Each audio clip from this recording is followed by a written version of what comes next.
Good evening, Mr. Chairman. It is 6:05 p.m. on October the 12th, and this is the Hrpb meeting.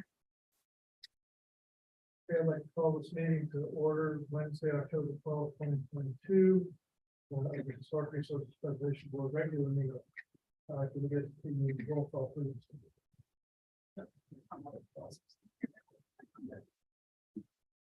Steve Pickett,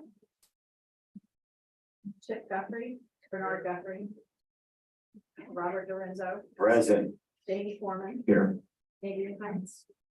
She's gonna be late. Okay. Trisha Howison Mishler. Yes. Mariana Gonzalez. Present. Have a forum. Thank you very much. Please stand and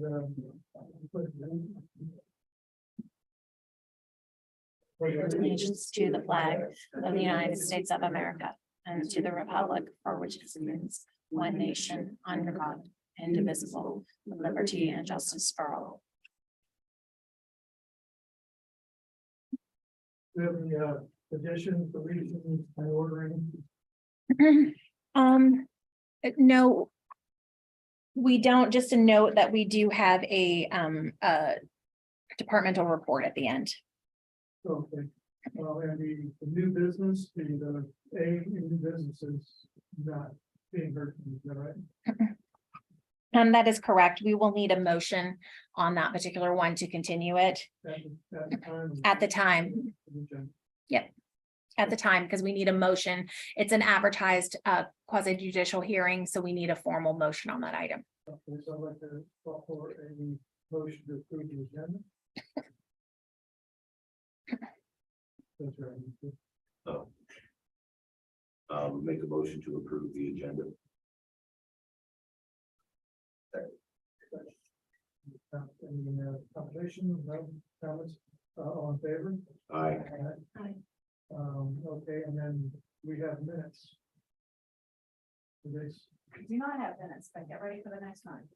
okay, we'll do the next, so we'll call for approval of minutes.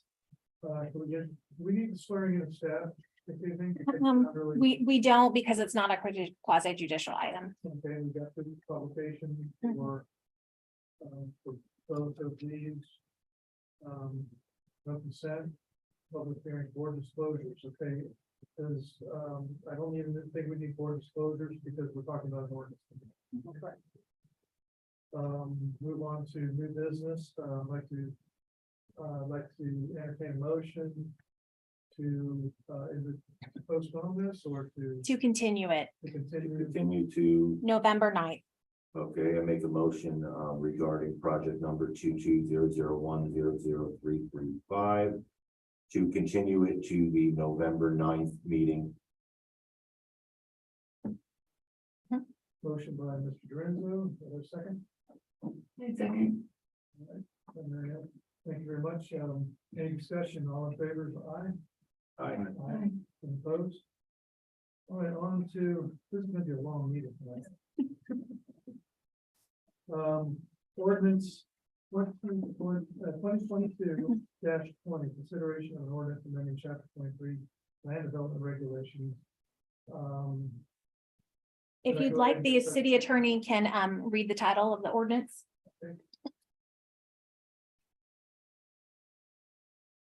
Good evening. This is ordinance 2022-20, an ordinance of the city of Lake Worth Beach, Florida, amending chapter 23 land development regulations, article 3 zoning districts, division 7 public districts, section 23.3-26, P public, and section 23.3-27, pros public recreation and open space, for consistency with the use tables and in section 23.3-6, and clarifying the approval process for uses in the public districts. Amending article 3 zoning districts, division 8 conservation districts, section 23.3-28, C conservation, for consistency with use tables in section 23.3-6, correcting a scrivener's error and modifying the approval process to require conditional use approval for new uses.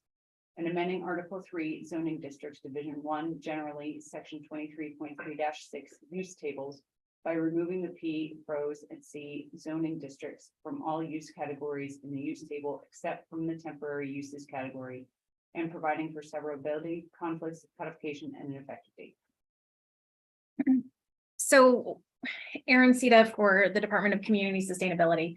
What all that means in less of a mouthful is so part of your role is you're also one of the our advisory boards, you're half of our land planning agency, you and the Planning and Zoning Board.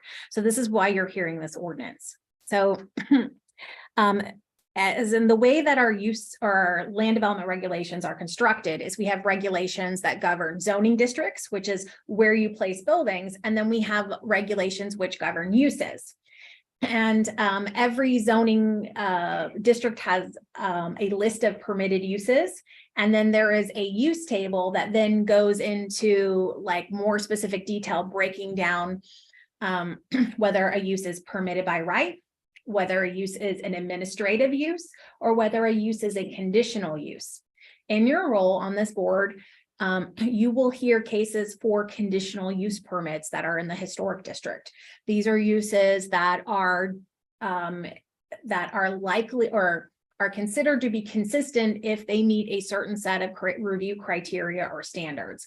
And there's uses that can be impactful, potentially. Administrative uses have review criteria as well, but those are reviewed administratively by staff and permitted by right. Those businesses are usually under 2,500 square feet, and those go straight to a business license application without any additional zoning review. So what this means, why the public districts, the conservation districts? Well, as you can imagine, you know, in the 2013, we reduced a lot of our zoning districts, but we still have a lot of zoning districts. And our use table is humongous, okay? And it's got categories, we have to print it out on 11 by 17, it's a lot of this. And really the intent of this is when you have a use coming forward in the public district, we feel if it's really not a very easy, low-level permitted by right use, really everything needs to come to the board for a conditional use. There's really no need for it. There's really almost permitted by right, which would be like your parks and stuff like that. And then there's conditional uses. And so what this does is effectively take all of those uses that would have been administrative uses and make them conditional uses. So they would be required to come to you and have public input. And it takes out about 3 columns of our ginormous use table. So it makes it a little less unwieldy.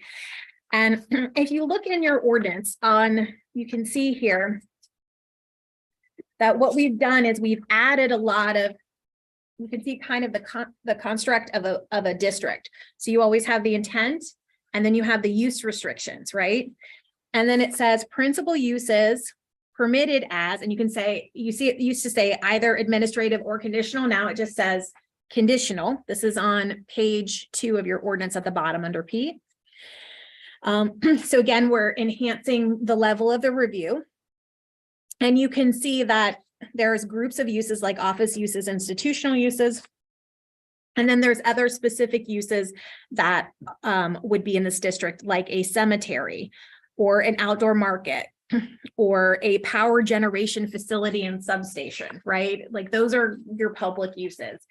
And so the other reason is public is the use or the zoning district category for all publicly owned lands that are not open space and recreation in the city. So the uses are, you can see there's a lot of uses that used to be in the use table. There's a whole wide variety of uses that can go, because that has to cover our office use, our power generation use, our water supply, our water treatment uses.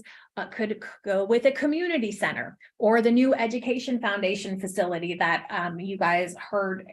Not all of you were here, but there was a land use amendment and rezoning for that item. Actually, it wasn't you, it was Planning and Zoning Board heard that, and that was adopted last year. And then the other thing is some of those industrial uses like indoor storage. And what we realized, indoor storage is our warehouse use, and indoor storage was not actually allowed in the public district, which was pretty funny considering the number of warehouses within city property. So we had to fix that. So basically, we made things more restrictive, we clarified the uses, and we reduced the size of our use table. Any questions? You want me to go through the ordinance? I have some, just general questions, maybe it's good to have it in front. Very in our backup, it says that this was directed based on city commission direction to staff. Right. So last year, November 2021, the Education Foundation of the Palm Beach County School District, on behalf of the Education Foundation, petitioned the city to modify the land use of a school district owned property to the public district. And this was to facilitate the Education Foundation's facility on Boutwell Road. They are going to have what is essentially a warehouse, free school store pickup and teacher training center there. And it's on a series of vacant lots there on the south end of, not, as I say Boutwell, it's Barton Road, sorry, Barton Road. Down by Barton Elementary School. And so during that time, when we were reviewing the land use amendment, we brought up to the city commission, hey, part of what the Education Foundation wants to do to service the teachers in our communities and service our schools at this location, they can't technically do because indoor storage or warehouse is not allowed in the public district. So we knew we needed to look at these districts anyway, and that the Education Foundation, the site plan has been submitted recently and should go before the Planning and Zoning Board, I would say by January, for that new facility. And so this would, one, allow for basically allow for our warehouses to, you know, be legal uses and allow the Education Foundation to move forward. Why would this then be staffed with? Well, the city commission told us, we said, hey, we're doing these amendments, the school district petition for these land use amendments to change the land use to public. And staff said to the commission, hey, when you guys are changing the land use to make this facility happen, be aware that part of what the Education Foundation wants to do is not technically permitted under the code at this time through an error. So we said, commission, are you okay with us bringing you back a text amendment so that the land use amendment that you approved, that the corresponding site plan coming in later could be implemented? And they said, yes, please do that. By eliminating the PROS and P from the. No, from the LDR. that was something that staff initiated because our use tables are very unwieldy and it's very large. And we also staff felt that in general, that all uses that were not permitted by right really should have public oversight. As staff, we don't feel comfortable with some of these uses. We want them to have a higher level of review, like a board. Yes. So what this does, while we took it out of the use table, because the use table really says, this is a P, this is an A, this is a C. So we don't really need that anymore. So we can make it easier for the public and our applicants to use our use tables, making them a little less unwieldy. We're increasing the level of public scrutiny for uses other than like a park. So we're making it more difficult. Basically, the city is saying to itself, saying, hey, any use that we're proposing in our public lands that's going to be substantial of any type needs to go to a board to be approved. So we're increasing the level of review. I heard there was some scuttlebutt that this was something that it not actually was in the neighborhoods. So Well, I mean, yeah, I mean, I had a committee at a neighborhood association meeting, and I asked him about it. He says, I would not be for this. You know, he said, yes, you're taking, these are public lands and you're taking them one step out of the protection by removing them from these designations. And, you know, he says, I'm not sure, you know, he wasn't absolutely sure about it, but I said, it said that city commission driven. It was, I don't know anything about that. The reason that I'm bringing it up is because one of the things that you know, having been here since the dinosaurs roamed the earth, we had a charter amendment a while back. I don't know exactly when, maybe it might have been 20 years ago, but we had a situation where the city commission, by a vote of 3 commissioners, were trying to sell off public Well, space. let me just stop you there, Hold on. but this is not removing zoning districts from No, publicly no, owned let me land, finish though. that. Because we had commissioners that were trying to sell off parking lots to downtown, a park over on the intercoastal. They're trying to sell off different things at the time.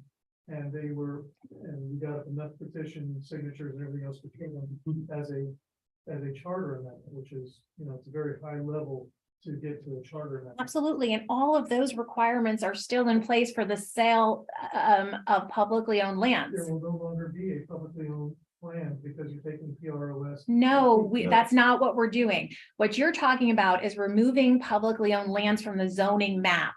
All we're doing, there's a use table, and I can pull it up for you. It's A making u- it harder for somebody to do something other than a park. Yeah. or- A u- Thing is, if there was some verbiage or something that said that this does not affect the charter amendment. they could we- put into the ordinance. It doesn't need to, because those sections that deal with the charter amendment aren't even in the ordinance title. They're in a whole different part of the code. They're not even, that section's not even in our LDRs. It's What section are you talking about? the charter. The charter's not in, the charter's in a whole different reference point in the code. This doesn't even smell that, like, it's not even in the same universe as that. Like, that's in a whole other universe, and we couldn't amend it through this process because amending the charter requires a referendum. So, We did that. and we did that, And and what we did was, in our referendum, we spelled out exactly the pieces of properties and the districts. And we said that. that Right. those pieces of property so are- let me just walk you through this. So first we have our zoning map. Okay.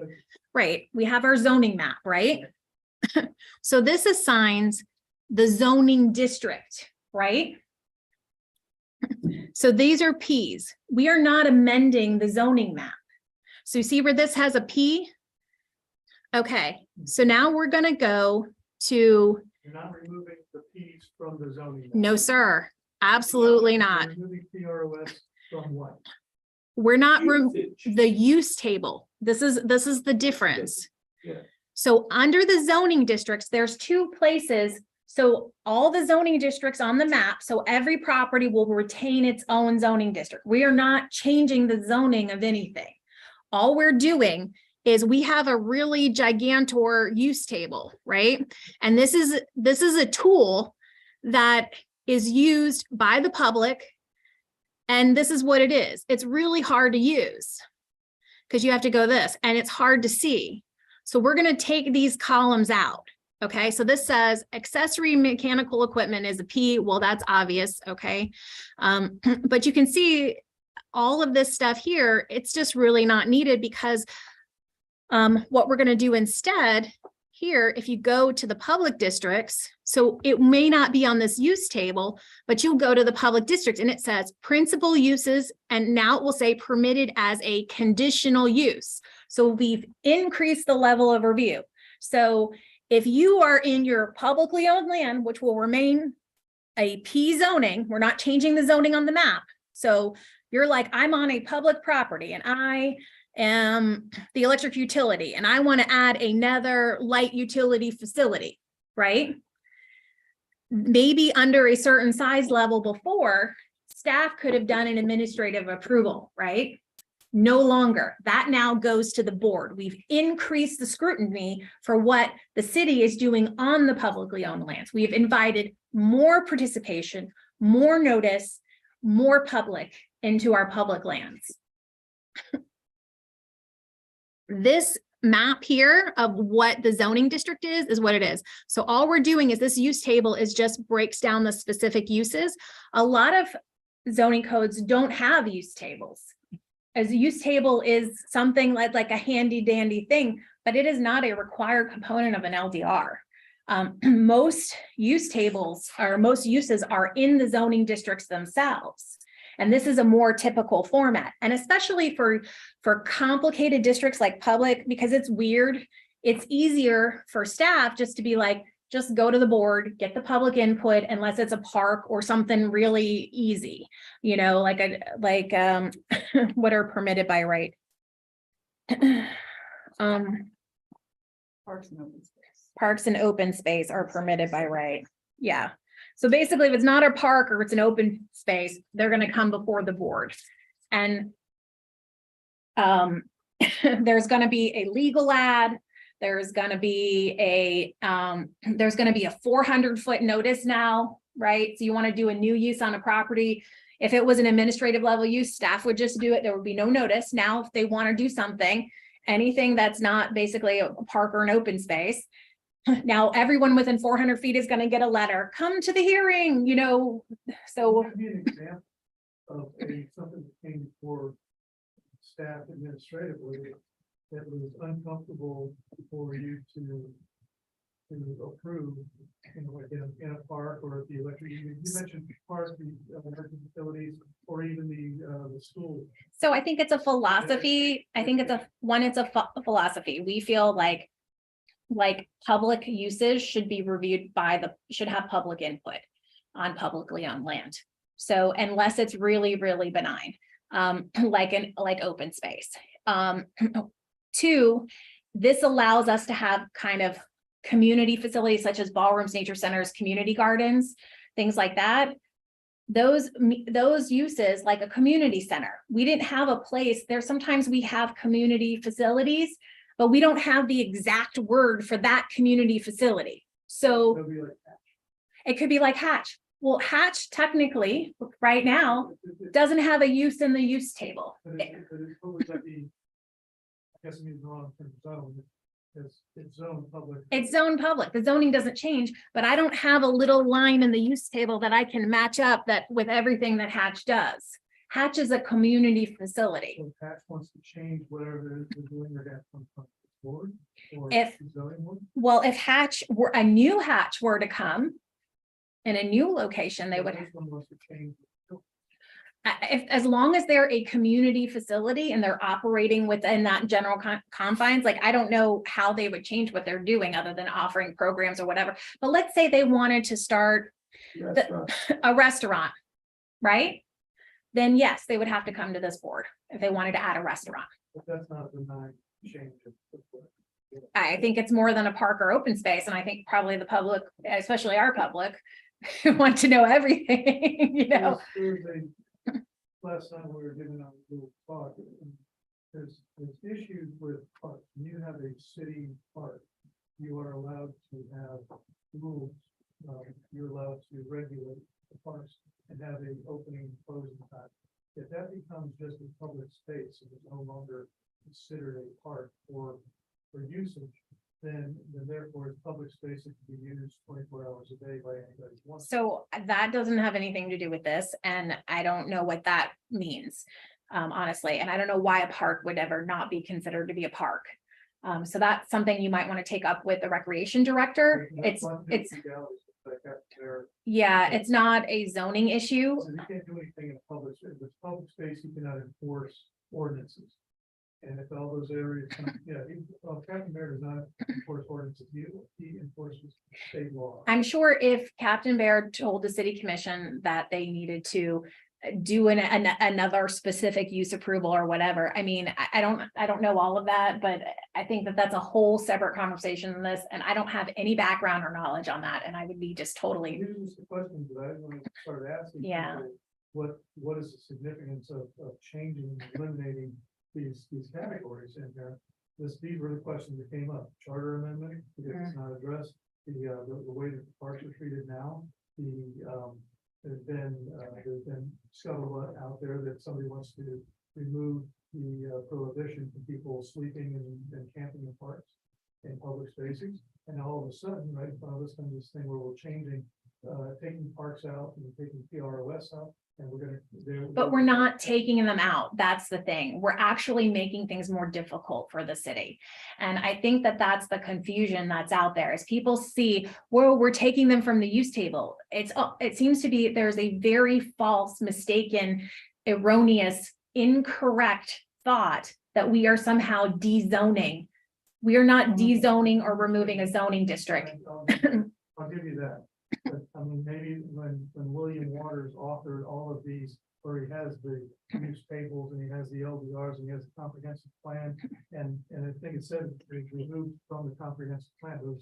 those districts are using. Yeah, I mean, some of this was to make it more easier so we could have more hatches and more creative arts uses and to bring those back. But if people don't want less creativity and want us to say, hey, we got a new art center that's got a little of this and a little of that and a little of this, but we can't do it until we amend the use table. That's part of what we're trying to say. Generally, community facilities in this general light can come before the board. If we keep it in the use table, we have to have the specific community facility type in the use table with a P or a C. And that doesn't seem to be facilitating the purpose of the public district where we want to have arts programming and we want to have restaurants maybe that are accessory, and we want to have vibrant community centers and arts and, you know. I've never heard of the need for this. In other words, as time goes on, we've been doing this for many, many years, and William was very thorough with with making this, and it says here, this is not generated by staff. No, it says the first component was generated by staff, and then it says that it was based on to allow indoor storage as consistent with in preparation of the subject amendment. It was determined that the removal of the public from the use table and clarification in the zoning district would enhance the ease of use and clarity of the LDRs. So in the preparation of the text amendment, staff determined that this would make it easier for us to manage the process. It would allow flexibility and creativity for our community center uses. And I mean, look, honestly, if the public hates this, then we'll leave it in there. It'll just make things more cumbersome and take longer for community center uses. By doing this, you're gonna have more of these people have to go from the board. I would rather have, That much public. there's not that much public land, there's not many use changes. And when there's a really cool public use, it is simpler for me to bring a project to you and say, this project, this community center is going to include this accessory restaurant, it's going to include this cool arts program, it's going to include kids tutoring, and it's going to have all this weird together. Are you okay with that? Is the community okay with that? Then it is for me to write in an individual use and be like, okay, this use is this. So let's do a text amendment. Let's do 2 hearings of the LDR. Let's do a P or a C.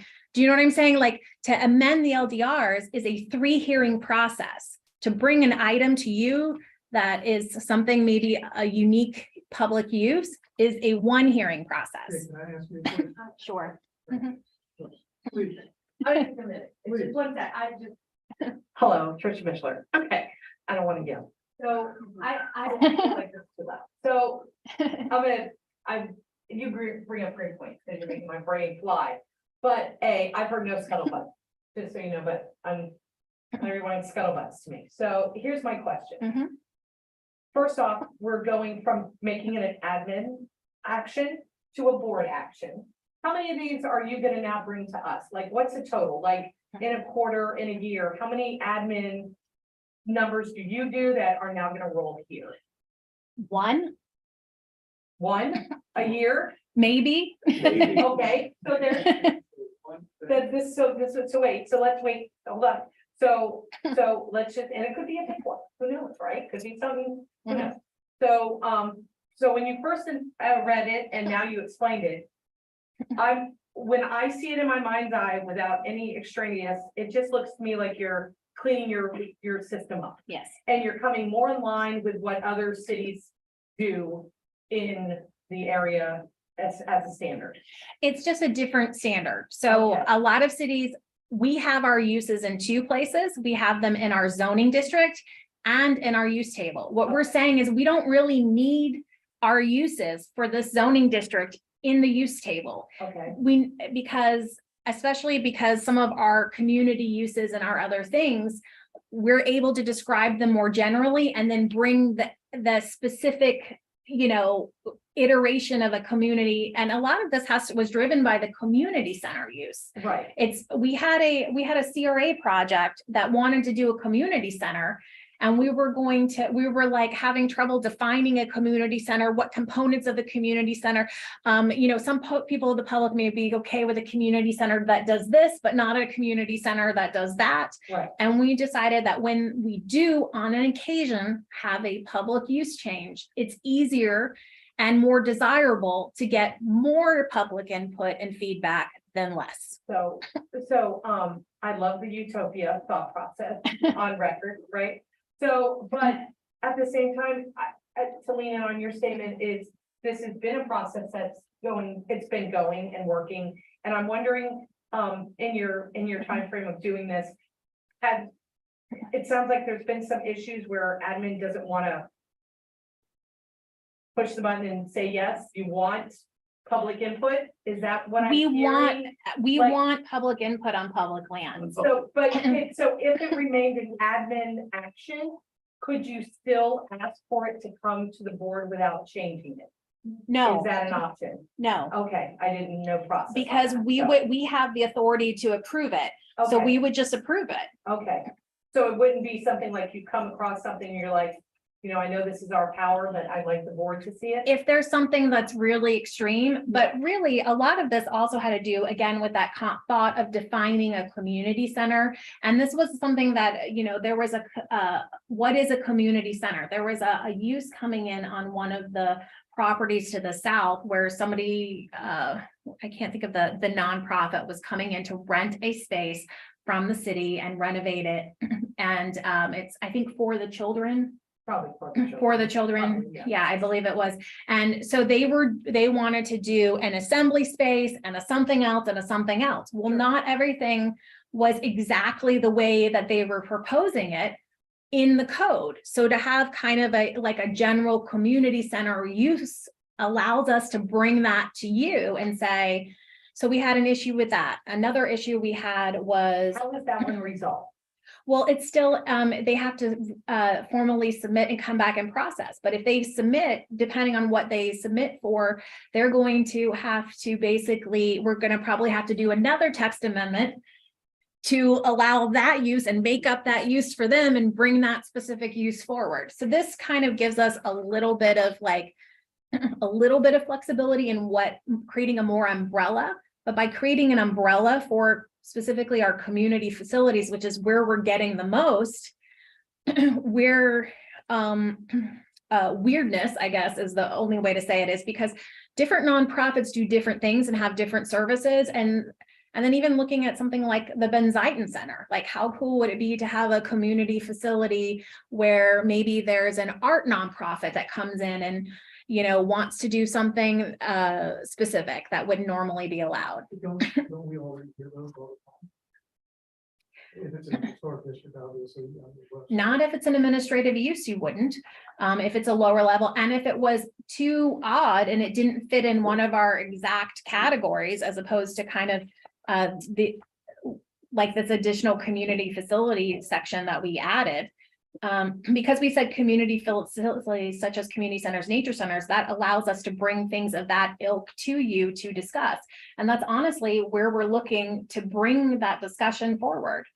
And look, if there's the feeling that we have to have the use tables, like we just love them, I just love a use table, staff will put back the use table. It's honestly, it's no sweat off my I back. just feel that if anybody's doing anything with public land, it has to come in front of either our board or P and Z is what we're saying.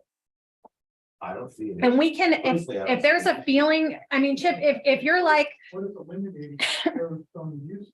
You're taking the whole section out of the use. I don't understand. I think How that's gonna require them to bring it in. I understand you're gonna say you're. What's gonna require it? Every use, and why wouldn't you just say any use Other of than the those park. lands in PROS or P or C will now have to come in front of the board? Why wouldn't you just say that as opposed to? if I did say that, and then if I say that, what's the point in having the use table? If I say, Those three things, though. Yes, We're not changing any entire use table, we're only taking three things out. right. Correct. great, we're only taking the 3 districts out. So what I'm saying is I don't understand the importance of removing those three things is because already there's processes in place that if somebody wants to do something out of the ordinary, they're gonna take it to a higher level. Honestly, removing it from the use tables makes the use tables less unwieldy. If we don't undo the use tables, If we don't delete it from the use tables, I'll go back in and I'll change all the A's to C's with this. And basically, it's just a lot of paperwork when everything's a C. Do you know what I mean? Like, there's no point in having a use table if every use that's permitted in the district is a C. A use table is for when you have different levels of review for different sizes of things. What is it, see? A conditional use that comes before you. Okay, that's what every- So if we're making everything a C, what you're saying to me is we have to keep it in the use table. And I'm like, okay, that's fine. I'll just make everything, I'll just go C, C, C, C, C, C, C, C. I mean, that's honestly, it just was really just streamlining the code because everything's gonna be a C. Easier, but anytime somebody wants to do any of these uses, you want to make it easier for the applicant, No, for or, them. well, you want to make it easier for you, for staff. Oh, hold on, please. And what it's gonna do is, we're gonna throw one more bridge to cross for any applicant that's gonna come, because now they have to schedule a board hearing. And they have to come in front of the board for these little things that ordinarily you would have, at staff level, you would have said, yes, this fits in that category. And we think we can do this without having to add that one step. So most of the things would have, that we've talked about would have required a C anyway.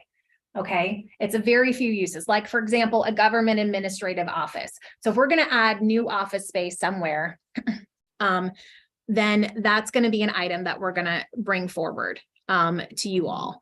If we're going to, Okay, so I can give an example. Let's just say right now Parks and Recreation is using a residential property on Elm Street. Yeah, where the chamber was? No, the one behind it. Behind the chamber. Yeah, Okay, that never came in front of us. So in other words, somebody at some point said, yeah, that's a good use for that property, and it didn't need to come in front of the board. What you're saying now is that if we take all this out, that even an administrative use like that, where you would have said, yes, we can utilize this city-owned building for public use, and we'll go ahead and say we can do that administratively. That would have to come in front of the that board. particular one would, but that would have had staff level review and would have reviewed compliance with nearly the same review criteria. The only difference is that that would come before you as a decision maker versus staff. And because, That's what I'm saying.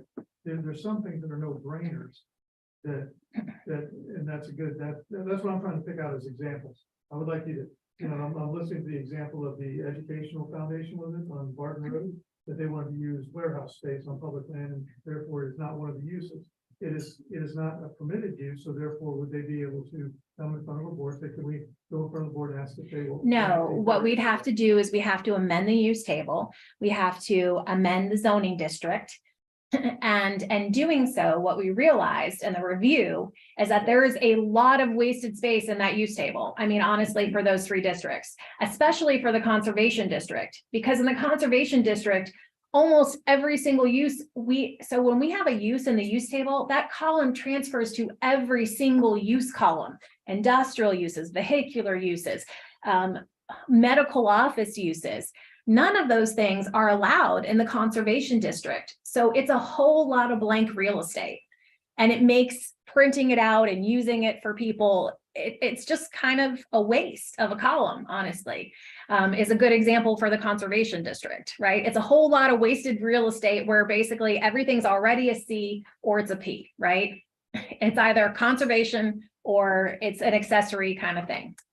Let me see if I can help.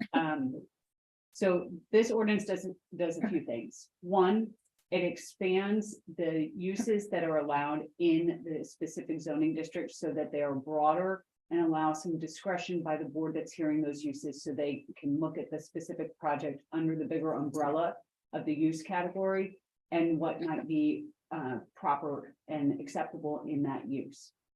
In the use table, the use table is, because it's smaller space, it's more defined, those are very specific. So if you can't just have a community facility, you would have to have specific types of community facility, which is what Aaron's saying. To add a different type of community facility, you have to amend the code, the use table, and bring forward all those uses. Whereas if you have a general, where a board is going to make the decision and they're going to be looking at the different components in that use, it's a better decision-making process. So that's one of the things. It broadens the use to allow for more creativity and flexibility within those zoning districts for those uses. Then it also takes those uses that would have been appropriate under an administrative level review and brings them up to the board level. So they're all consistent, that they're all under the board review, because again, you can have that flexibility with those uses.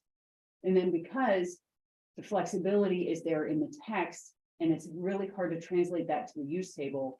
And the use table for these uses, for these three zoning districts, the uses are so few comparatively to the huge number of uses in the use table. It doesn't make, it's wasted real estate to have them listed there when they're listed more Concisely. and appropriately and better fit in the text. Again, that it's wasted space on the use table. But you also said that many cities don't even have use tables, so everything automatically goes to. No, that doesn't mean everything automatically goes to the board. Typically in smaller cities, most large cities to medium-sized cities have use tables for their commercial, their mixed use, or their other districts. A lot of cities don't always put the public districts in the use table. So some of them do, some of them don't.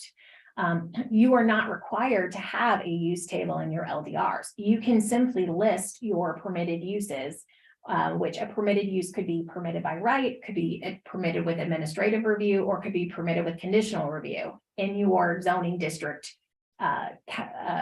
statement. So the main thing which regulates is, and also too, like when we're looking at a use in the use table, when we're bringing that to you in your staff report, if you remember your use district, we go back to what is the purpose and intent of the zoning district. So we always bring that is information is always going to be in your staff report when you hear a conditional use. And I call that the theme song of the zoning district, right? So when we bring forward a use, we're like, here's the use. Yes, it's in the use table, but yes, it's also the way that it's applied and the way that the applicant is going to do that use is consistent with the theme song of the zoning district. So we are implementing that intent of the zoning district. We're implementing the future land use designation, and we're implementing our comp plan. Like we're implementing it all the way through. And so that's something that staff looks at, whether it's an administrative use or a conditional use, all the time. We go back to that intent. And on the record, there's nothing in this to change that would ever come back against the charter amendment that does not allow the sale of any of these formerly known. So I'm going to have the city attorney address that because I've already addressed that, but just please do that. This amendment does not amend any charter provision. It does not amend any comprehensive plan provision. It simply takes basically the uses out of the use table and puts them in the text. And it changes the approval from administrative use to conditional use. That's it. We can only, and the title of the ordinance refers to that. Those are the only sections. The reason why we read the title and we advertise for the title is when that ordinance, those are the only sections that can be amended. Are those sections of the code? Section C, D, and PRO. No, the sections of the code, section 23. 23.3-26, the public. Let's see. It's the D, PRO, and the And the C. 23.3-26, 23.3-27, 23.3-28, 23.3-6. What is the 23.3 that says? It is the use table. Take a look, so. This is what they look like. So if you can just look up here. Do people regularly complain about the use table? No. Yeah. Besides staff? A lot of it's staff, but it will make it easier. We have regular users of our use table. We Okay. have our consultants. That's what I was So, wondering. Okay. and it makes it fit all on one page. I know that sounds ridiculous, but it does make it makes it a little bit less. Aren't you a I was consultant? gonna say that, well, yeah, if you have to use it for like larger projects, it does become like really hectic because you have to keep track of everything, so it would make it simpler. If they did something like that. Any other questions? You good? No, I'm getting there. Thank you, I mean, you're doing a good job of explaining it, but still is a concept to me that we've been doing this for years, and all of a sudden we have to come up with that, I just have to coincide with some other. Honestly, Chip, if there's really that level of discomfort in the community or with the commissioners on this, it's really no skin off our back to leave it. It just makes it a little more flexible. It makes some of our smaller nonprofits, if they want to come into a different space that's owned by the city, we don't have to do a whole text amendment, which is a 6-month process. We can, we can streamline a process and get them to a board to make a decision if they fit under those umbrellas. I mean, we think it's going to be good for the city and it's going to allow for more public input. But if their feeling is sometimes LDR text is not driven by, it's driven by fear, not based on fact. I will just say like that. And if there's abject fear in the community that this is going to do something that it is not, So, then we won't do it. My other comment about this, instead of, okay, this is making it simpler for you, and I guess you probably, that makes it simpler for the analysts. But it's gonna make it more complicated for somebody that wants to do something in the city and throw one more hurdle out there, because now they have to. I No. think it's somebody with public land, rather than going through a 6-month process that wants to do something different. Whatever it be, artistically or a pool or whatever. Rather than 6-month amendment to 30 days, or within 30 days, they can come in front of us or P&Z. And we could talk it out, and either approve it or not. It's gonna be easier for them. I think it would be easier for them. To at least get it started, whatever it may be, that once a year or once every other year, we'll have that situation. Because here's the thing, if we have to amend the LDRs for some special community center use that's not specifically defined or something like that, we have to amend the LDRs. We have to provide a definition of that use. We have to put it in the use table. Then that has to take effect. That's 2 advisory board meetings, 2 readings by the city commission. And then if there's a level of review, then the applicant has to apply for a review. So then they have to apply for an administrative or a conditional use. And then if it's in conditional use, then they go back to the board. So rather than have kind of a broader community center definition, somebody who wanted to have a community center use would go to 1 hearing instead of 1, 2, 3, 4, 5 hearings. Well, I have a motion. Ready for a motion then?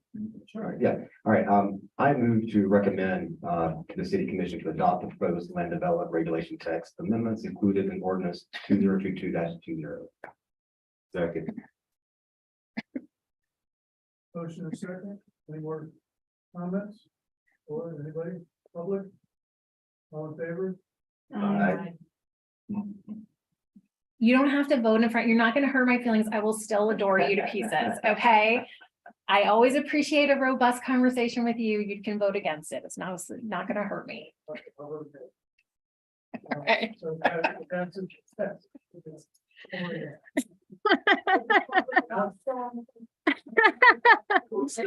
Awesome, yeah. Apologize, first. Inkling at the, and I don't do this all the time. Do I? Sometimes. It's a lot of stuff. We got it all. We love you to pieces, Chip. You always, but I like that you listen to the community and you bring those concerns forward because that's obviously something that you've heard. So I know it wasn't.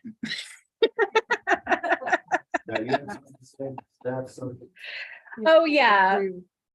We'll just skip over to, if that's okay with you, Mr. Chairman, we'll just skip up to department reports. Absolutely, that was the last thing, I think. Yes, sir. Public comment. No public comment. So please, Stephanie. Awesome. Yeah, this, for the record, this is Annie Greening, Senior Preservation Planner. So our department report is really quick. It's just letting you all know that we are getting ready to restart our preservation awards program. It's my understanding that was put on hold for 2021 and 2022 because of COVID and staffing issues. But we are excited to get that started up again. We're looking at getting those decided in April so that we can award them in May for National Historic Preservation Month. So if you have any projects in mind or want to start thinking of some, that would be great. Cool. And if you all have never seen any of the preservation work before, it's a big thing, it's something that we have a casino. And people come in, they get their presentation of what they did, it's how they preserved their property historically. Came for the board and it was quite a good thing. Maybe we could have cocktails this year. Not with city funds, okay, for the record. Cash bar, okay, sorry.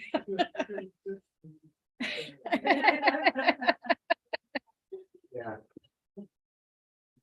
All right, any board comment? No, it's not. All right, then move to the.